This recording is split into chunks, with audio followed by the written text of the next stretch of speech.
Bismillahirrahmanirrahim. Assalamualaikum warahmatullahi wabarakatuh. Tahukah Anda bahwa iblis mempunyai singgasana? Ya, singgasana dan istananya. Tapi di manakah letak istana iblis tersebut? Di manakah singgasana iblis yang dia buat untuk menandingi singgasana Allah Subhanahu wa taala tersebut? Simak video ini sampai selesai untuk menemukan jawabannya.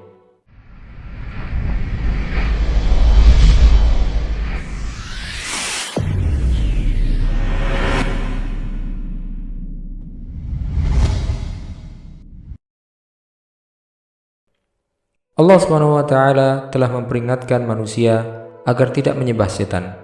Sebagaimana yang Allah Subhanahu wa taala firmankan, Alam a'had ilaikum ya bani Adam alla ta'budu syaitan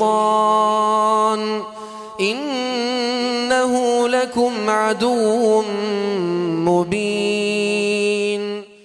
Bukankah aku telah memerintahkan kepadamu, wahai anak cucu Adam, agar kamu tidak menyembah setan? Sungguh, setan itu musuh yang nyata bagi kamu. Ketika Allah Subhanahu wa taala memperingatkan kepada manusia tentang sesuatu, maka hal itu menunjukkan bahwa ada bahaya besar yang tersimpan di sana. Dan kemungkinan besar sebagian manusia akan terjerumus ke dalamnya. Setelah iblis durhaka kepada Allah sehingga diusir dari surganya, dia kemudian senantiasa berusaha untuk menyesatkan manusia. Oleh karenanya, Allah Subhanahu wa taala menekankan agar manusia berhati-hati serta waspada dari tipu daya yang dibuat oleh iblis. Rasulullah Shallallahu alaihi wasallam juga menegaskan dalam hadisnya, "Inna syaitana yajri minal insan majrad dam." Sesungguhnya setan menyusup dalam diri manusia melalui aliran darah. Setelah Allah Subhanahu wa taala mengusir iblis dari surga dan menurunkannya ke bumi, kesombongannya tidak berkurang. Bahkan setelah sebelumnya dia dilaknat oleh Allah Subhanahu wa taala karena kesombongannya ketika di surga, di bumi iblis tetap berlaku sombong dan durhaka. Pengingkaran pertama yang dilakukan oleh iblis kepada Allah Subhanahu wa taala adalah karena kesombongannya. Dan sombong adalah penyakit yang dapat menjangkiti setiap makhluk hingga dia melakukan hal-hal yang tidak terbatas kerusakannya. Di bumi, iblis semakin mengagungkan dirinya sendiri serta dia membuat singgasana untuk menandingi singgasana yang dimiliki oleh Allah Subhanahu wa taala. Iblis senantiasa mengganggu manusia dan juga menghalang-halangi hamba Allah dan para rasulnya dari jalan Allah. Ada sebagian orang yang lebih memilih untuk menjadikan iblis sebagai panutannya, sebagaimana yang disebutkan oleh Allah Subhanahu wa taala dalam firman-Nya, وَمَن يَتَّخِذِ الشَّيْطَانَ وَلِيًّا مِّن دُونِ اللَّهِ فَقَدْ خَسِرَ خُسْرَانًا مُّبِينًا. Barang siapa menjadikan setan sebagai pelindung selain Allah, maka sungguh dia menderita kerugian yang nyata. Iblis yang masih hidup sampai saat ini, serta akan ditangguhkan kehidupannya hingga hari kiamat, membuat singgasananya di atas air laut, yang mana dia duduk di sana. Setiap hari dia mengutus pasukannya untuk menyebarkan keburukan dan kerusakan di muka bumi. Kemudian setelah itu, iblis akan menunggu laporan dari masing-masing pasukan tersebut untuk diberikan balasan jika telah berhasil menyesatkan manusia. Maka setan yang akan menempati tempat terdekat dengan iblis adalah yang paling berhasil menjerumuskan manusia ke dalam kesesatan. Oleh karena itu, ketika Rasulullah SAW bertanya kepada Ibnu Sayyad, yaitu anak kecil yang dicurigai sebagai Dajjal, beliau bertanya kepadanya, "Apa yang kamu lihat?" Dia pun menjawab, "Aku melihat sebuah singgasana di atas air." Maka Rasulullah SAW menjawab, "Tara arsya iblis 'alal bahar." Kamu melihat singgasana iblis di atas laut. Dalam sebuah hadis lain Rasulullah SAW bersabda, "Inna iblis yada'u arsyahu 'alal ma', thumma yab'athu sarayah, fa'adnahum minhum manzilatan a'zamuhum fitnah. Yaji'u ahaduhum fayaqul, fa'altu kadha wa kadha. Qal, ma sana'ta shay'an. Thumma yaji'u ahaduhum fayaqul, ma taraktuhu hatta farraqtu bainahu wa baina imra'atihi. Qal, fayudnihi min wa yaqul ni'ma ant." Sesungguhnya iblis meletakkan singgasananya di atas air.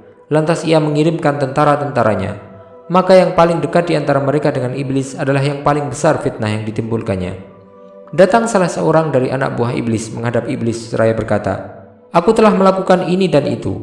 Iblis menjawab, "Engkau belum melakukan apa-apa."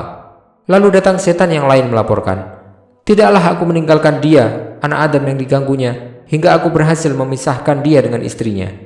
Maka iblis pun mendekatkan anak buahnya tersebut dengan dirinya dan mengujinya. Engkaulah yang terbaik. Iblis, dikarenakan saking bangganya dia terhadap dirinya sendiri dan menganggap dirinya agung, dia membuat sebuah singgasana, sebagaimana dia tahu bahwasanya Allah Subhanahu wa taala juga memiliki singgasana atau arsy, di mana arsy Allah Subhanahu wa taala tersebut berada di atas air sebelum penciptaan langit dan bumi. Sebagaimana yang Allah Subhanahu wa taala sebutkan dalam surat Hud, وهو الذي خلق السماوات والأرض في 6 أيام وكان عرشه على الماء ليبلوكم أيكم أحسن عملا. Dan dialah yang menciptakan langit dan bumi dalam 6 masa, dan arsy-Nya di atas air, agar dia menguji siapa di antara kamu yang lebih baik amalnya. Dalam sebuah hadis lain yang diriwayatkan oleh Imam Bukhari rahimahullah, bahwa ada orang-orang Yaman yang mendatangi Rasulullah SAW dan bertanya kepada beliau, "Kami datang kepadamu untuk menanyakan urusan ini tentang penciptaan makhluk." Maka beliau bersabda, "Kana Allah wa lam yakun syai'un ghairu, wa kana 'arshuhu 'alal ma', wa kataba fi dzikri kulla syai' wa khalaqas samawati wal ard." Dialah Allah yang tidak ada sesuatu selain Dia, sedangkan arsy-Nya di atas air. Lalu Dia menulis di dalam Az-Zikr, kitab, segala sesuatu yang akan terjadi, lalu Dia menciptakan langit dan bumi. Sabda Rasulullah SAW yang menyebutkan bahwa iblis membuat singgasananya di atas air, maksudnya adalah bahwa iblis membuat singgasana kerajaannya di atas air, yang dalam riwayat lain disebutkan bahwa singgasana iblis tersebut di atas laut, yang menunjukkan bahwa singgasana dan pusat kerajaannya terletak di lautan, di mana Dia memerintahkan pasukannya dan mengutus mereka dari kerajaan tersebut untuk menggoda manusia agar manusia senantiasa melakukan perbuatan maksiat.